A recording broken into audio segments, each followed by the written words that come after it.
So ഈ വീഡിയോയിൽ നമുക്ക് പൈത്തൺ ലൈബ്രറീസ്, അതായത് ബേസ് പൈത്തൺ മാത്രം ഉപയോഗിച്ച്, അതായത് അതിൻ്റെ ബിൽറ്റ് ഇൻ ഫങ്ഷൻസ് മാത്രം ഉപയോഗിച്ച് സ്റ്റാറ്റിസ്റ്റിക്കൽ വേരിയൻസ് എന്ന് പറയുന്ന കാര്യം എങ്ങനെ കമ്പ്യൂട്ട് ചെയ്യാം എന്ന് നോക്കാം. അപ്പോൾ വേരിയൻസ് എന്ന് പറഞ്ഞാൽ അറിയാം, നമുക്ക് ഡേറ്റയുടെ സ്പ്രെഡിനെ സൂചിപ്പിക്കുന്ന ഒരു കാര്യമാണ്. അതിനായിട്ട് നമുക്ക് ബിൽറ്റ് ഇൻ ലൈബ്രറീസ് നമ്പറിൽ ഒക്കെ ഉണ്ട്. പക്ഷേ എന്നാലും നമ്മുടെ കോഡിംഗ് സ്കിൽ ഉപയോഗിച്ച് ആ ഒരു ഇക്വേഷൻ എങ്ങനെ കോഡായിട്ട് കൺവേർട്ട് ചെയ്യാം എന്നുള്ളതാണ് നമ്മളിവിടെ പറയുന്നത്. അപ്പോൾ വേരിയൻസ്, ഇപ്പം എക്സ് എന്ന് പറയുന്ന ഒരു വേരിയബിളാണ് നമുക്കുള്ളതെന്ന് വിചാരിക്കുക. അതിൻ്റെ അത് നമുക്ക് കുറച്ച് നമ്പേഴ്സ് ഉണ്ട്, ലൈക്ക് 1 2 3 4 5 ഇങ്ങനെയുണ്ടെന്ന് വിചാരിക്കുക. സോ വേരിയൻസിൻ്റെ ഇക്വേഷൻ വരുന്നത് നമ്മൾക്ക് ആദ്യം അറിഞ്ഞിരിക്കണം. അപ്പോൾ ഡേറ്റയുടെ സ്പ്രെഡ് കാൽക്കുലേറ്റ് ചെയ്യാൻ വേണ്ടിയിട്ടാണ്. സോ അതിനാദ്യമായിട്ട് നമ്മൾ മീൻ ഓഫ് എക്സ് അല്ലെങ്കിൽ average value of X compute ചെയ്യും. അത് നമ്മൾ സം ഓഫ് എക്സ് എടുത്തതിന് ശേഷം ലെങ്ത് ഓഫ് എക്സ് കൊടുത്തു കഴിഞ്ഞാൽ നമുക്കതിൻ്റെ ആവറേജ് വാല്യൂ കിട്ടും. അതിന് നമുക്ക് മ്യൂ ഓഫ് എക്സ് എന്ന് പറയുന്ന simple, Greek letter mu use ചെയ്യാൻ പറ്റും. ഇനി ഡേറ്റയുടെ സ്പ്രെഡ് സൂചിപ്പിക്കാനായിട്ടാണ് വേരിയൻസ് യൂസ് ചെയ്യുന്നത്. അപ്പോൾ അതിൻ്റെ നൊട്ടേഷൻ എന്ന് പറയുന്നത് സിഗ്മ സ്ക്വയർ ആണ്. സിഗ്മ എന്ന് പറയുന്നത് സ്ക്വയർ റൂട്ട് ഓഫ് വേരിയൻസ് ആണ്, അതായത് സ്റ്റാൻഡേർഡ് ഡീവിയേഷൻ ആണ്. സിഗ്മ സ്ക്വയർ എന്ന് പറയുന്ന വേരിയൻസ് അതിൻ്റെ ഇക്വേഷൻ എന്ന് പറയുന്നത് ഈ രീതിയിലാണ്. സോ നമ്മൾ ഓരോ എക്സ് ഐ വാല്യൂസിനെയും, എക്സ് ഐ എന്ന് പറഞ്ഞാൽ x1 എന്ന് പറയുന്നത് ഈ 1 എന്ന് പറയുന്ന വാല്യൂ, x2 എന്ന് പറയുന്നത് 2 എന്ന് പറയുന്ന വാല്യൂ, അങ്ങനെയാണ് പോവുക.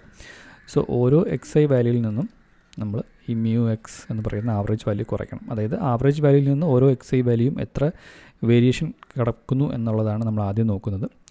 ആ ഡിഫറൻസ് നമ്മൾ ആദ്യം കമ്പ്യൂട്ട് ചെയ്യും. ആ ഡിഫറൻസ് പോസിറ്റീവോ നെഗറ്റീവോ ആവാം. സോ അത് പരസ്പരം സം ചെയ്ത് 0 ആയി പോകാതിരിക്കാൻ വേണ്ടി നമ്മൾ ഇതിനൊരു സ്ക്വയറിങ് ഓപ്പറേഷൻ ചെയ്യും.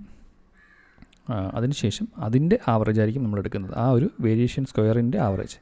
സോ ടോട്ടൽ സം ഇപ്പോൾ i = 1 to n ആണെന്നുണ്ടെങ്കിൽ നമ്മൾ 1/n കൊണ്ട് ഡിവൈഡ് ചെയ്യും സം ചെയ്തതിന് ശേഷം. സോ ഇത്രയും ചെയ്ത് കഴിഞ്ഞാൽ നമുക്ക് ബേസിക്കലി വേരിയൻസിൻ്റെ കാൽക്കുലേഷൻ ആയിട്ടുണ്ട്. ഇനി നമുക്ക് അതെങ്ങനെ ലൈബ്രറി വെച്ച് ഇംപ്ലിമെൻറ്റ് ചെയ്യാമെന്ന് നോക്കാം. സോ അതിനായിട്ട് ഞാൻ ആദ്യമേ ആവറേജ് കാൽക്കുലേഷന് വേണ്ടിയിട്ട് ഒരു ഫംഗ്ഷൻ എഴുതുവാണ്. avg എന്ന് പറഞ്ഞിട്ടൊരു ഇത്, അതിൻ്റെ ഇൻപുട്ടായിട്ട് എനിക്ക് എക്സ് ആണെന്നുണ്ടെങ്കിൽ ഞാൻ റിട്ടേൺ ചെയ്യുന്നത് sum of x divided by len of x ആയിരിക്കും. സോ ഈ ഫംഗ്ഷൻ എനിക്ക് റീയൂസ് ചെയ്യാൻ സാധിക്കും എൻ്റെ വേരിയൻസ് ഇക്വേഷൻ്റെ അകത്ത്. ഇനി വേരിയേഷൻ കാൽക്കുലേറ്റ് ചെയ്യാൻ വേണ്ടിയിട്ട് ഞാനൊരു അനദർ ഫംഗ്ഷൻ ക്രിയേറ്റ് ചെയ്യുകയാണ്, of my var. So X അതിൻ്റെ ഇൻപുട്ടിലോട്ട് പോവുകയാണെന്നുണ്ടെങ്കിൽ ഇതിൻ്റെ അകത്ത് നമ്മൾ ഓരോ വാല്യൂയിൽ നിന്നും എക്സ് ഐ ആവറേജ് കമ്പ്യൂട്ട് ചെയ്യണം. സോ avg എക്സ് എടുത്തു കഴിഞ്ഞാൽ ഈ ഒരു ഫംഗ്ഷൻ പ്രീവിയസ് ഫംഗ്ഷൻ വിളിച്ചാൽ കിട്ടും. അതിനുശേഷം ഡിഫറൻസ് കാൽക്കുലേറ്റ് ചെയ്യാൻ വേണ്ടിയിട്ട് ഞാൻ ഒരു empty ലിസ്റ്റ് ക്രിയേറ്റ് ചെയ്യുകയാണ്. സോ ഓരോ വാല്യൂ ആയിട്ട് എടുക്കണം. For x v in x, അപ്പോൾ ഓരോ വാല്യൂ ആയിട്ട് അതിൽ ഇറ്ററേറ്റ് ചെയ്ത് കിട്ടും. അതിനുശേഷം v minus avg X compute ചെയ്ത് ആ ഡിഫറൻസ് ആയി. അതിനുശേഷം അത് നമ്മൾ സ്ക്വയർ ചെയ്യണം. സ്ക്വയർ ചെയ്യാൻ വേണ്ടിയിട്ട് നമ്മളത് ഗ്രൂപ്പ് ചെയ്ത ശേഷം $2 കൊടുക്കുന്നു. അത് നമ്മൾ ഒരു ടോട്ടൽ സം അതിന് വേണ്ടിയിട്ട് സൂക്ഷിക്കണം. സോ ആ സമ്മിലോട്ട് നമ്മളതിനെ ആഡ് ചെയ്യണം. So sum equals sum plus ഇത് കൊടുക്കണം. സോ ഇത്രയും ചെയ്ത് കഴിയുമ്പോൾ ആ ടോട്ടൽ സമ്മേഷൻ നമുക്ക് കിട്ടിയിട്ടുണ്ടാവും. അതിനുശേഷം നമ്മളതിനെ ഡിവൈഡഡ് ബൈ 2 ചെയ്യണം. മീൻസ് അതിൻ്റെ ലെങ്ത് വെച്ച് ഡിവൈഡ് ചെയ്യണം. So divided by sum divided by len of X.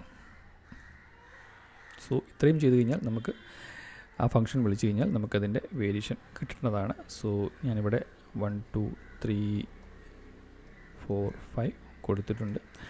അതിൻ്റെ ഫംഗ്ഷൻ ഞാൻ വിളിച്ചു കഴിഞ്ഞാൽ my var of X. Okay, എവിടെയാണ് എറർ എന്ന് നോക്കാം. സോ